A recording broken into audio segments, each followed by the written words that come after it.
Hi, I'm Sherry McGill, and you're watching Lessons Learned.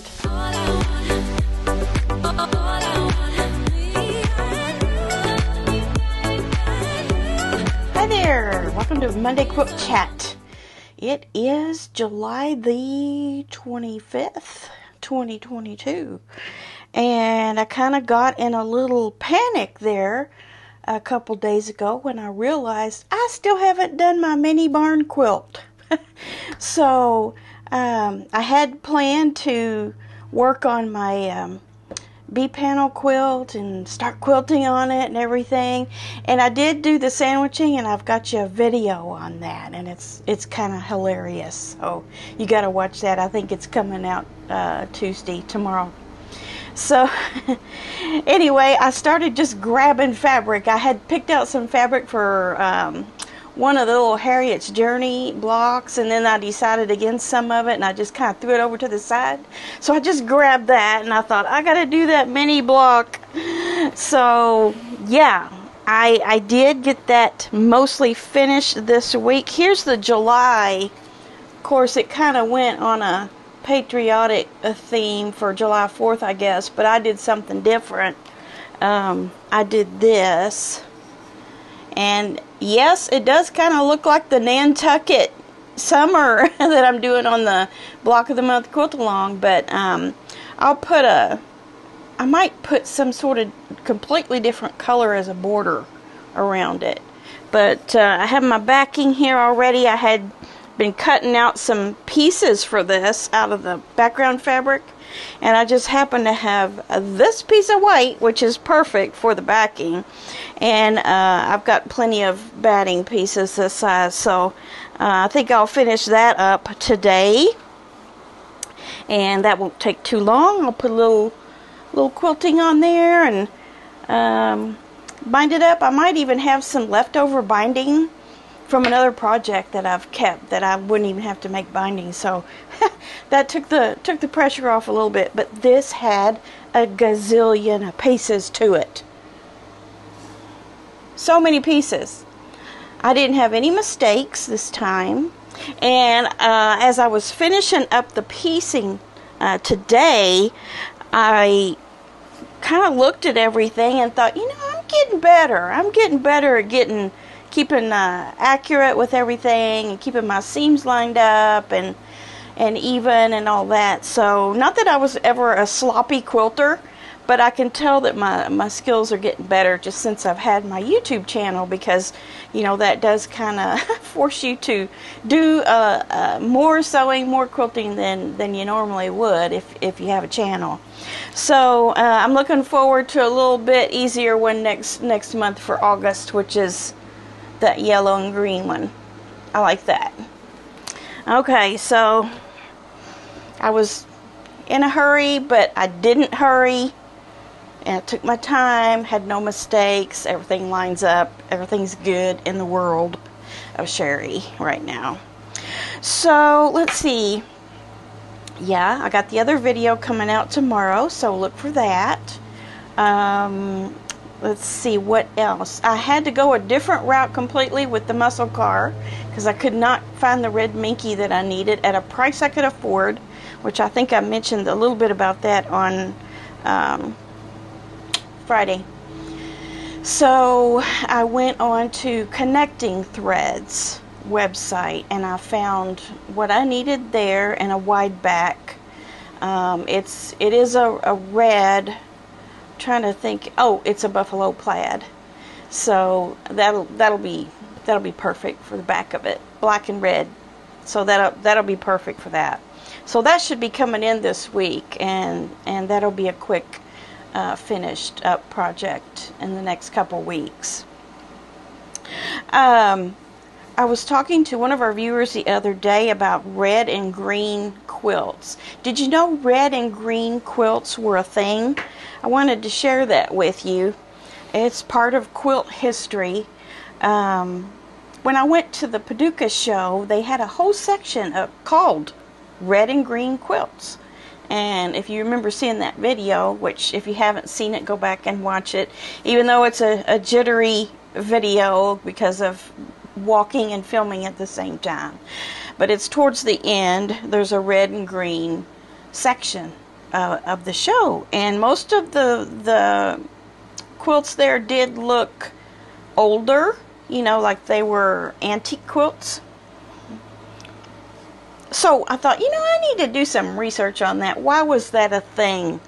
Red and green quilts. Well, it had to do with dyes, what was available to dye fabric with. And I found a little article here under antiquequilthistory.com that talked a little bit about it. And I'm not going to sit here and read you this whole thing. I'll just give you some of it. Another thing that I ran across on another site was, well, first of all, these quilts were made in the 1840s to 1870s, usually. That was the era of the red and green quilt. And it was for a new marriage, for the wife, or it could be for an empty nester. So that was a thing too, that a red and green quilt could have been made for an empty nester. So that's weird, isn't it? Empty nester is kind of a modern little buzzword type thing. But yeah, that's I was surprised by that. Anyway, it talked about red first and how it was called turkey red. It says it was one of the most stable colors in both solid and printed fabrics. Stable meaning that it wouldn't fade out quick.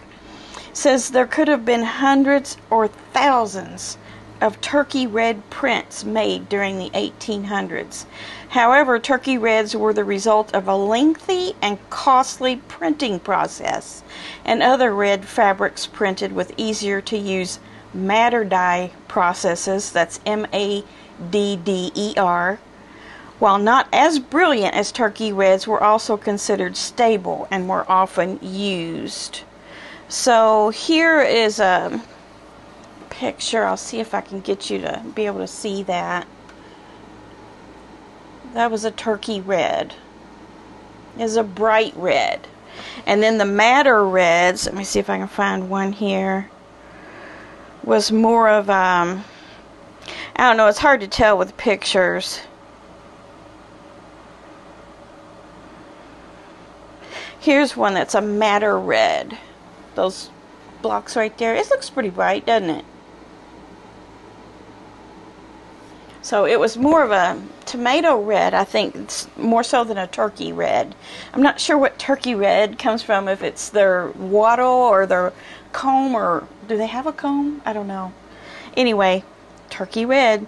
And the green says green fabric in antique quilts is usually the result of a process using a combination of a yellow dye with a blue dyed over it, or the opposite.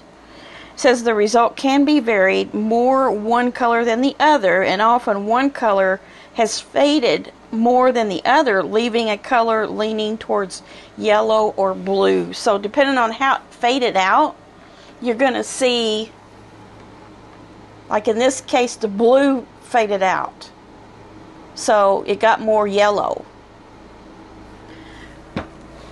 And then the green or the yellow can fade out, and it would get more of the normal bluish tones.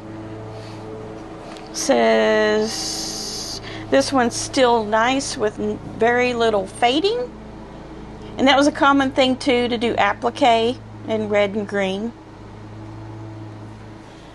So interesting.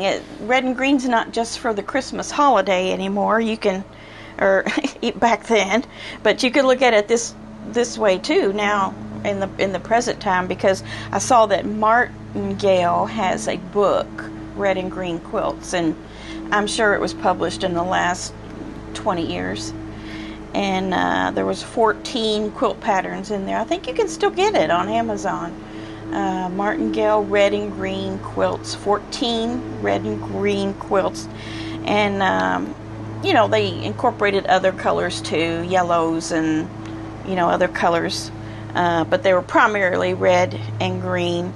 And even back in history in the 1800s, sometimes they would add some yellow in or some blue, and they had the ability, of course, to make purple.